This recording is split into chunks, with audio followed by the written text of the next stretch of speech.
দুষ্টুমি করতে করতে হাঁপিয়ে পড়েছে।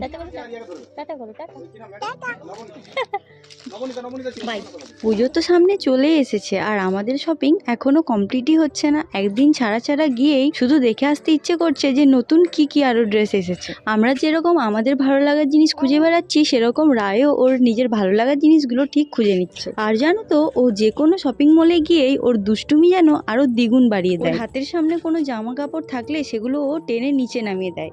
শুধু তাই নয়, প্রত্যেকবার গিয়ে নতুন নতুন বন্ধুও খুঁজে ফেলে। এই দেখো, দুষ্টুমি করতে করতে হাঁপিয়ে পড়েছে, দিয়ে আমার কাছে চলে এসেছে। এখন যে জামাগুলো ওর পছন্দ হয়ে যায় সেই জামাগুলোর কাছে গিয়ে ও বারবার গন্ধ শুঁকতে থাকে। ছোটবেলায় আমাদেরও নতুন জামা কাপড়ের গন্ধ ভীষণ ভালো লাগতো। শুধু ছোটবেলায় নয়, এখনো ভালো লাগে। ছোটবেলার ব্যাপারটা একদম অন্যরকমই ছিল। রাইকে দেখে আমাদের মাঝে মাঝে মনে হয় ওর বয়সে যদি আমরা আবার ফিরে যেতে পারতাম, কোনো টেনশন, পড়াশোনার চাপ কোনো কিছুই থাকতো না।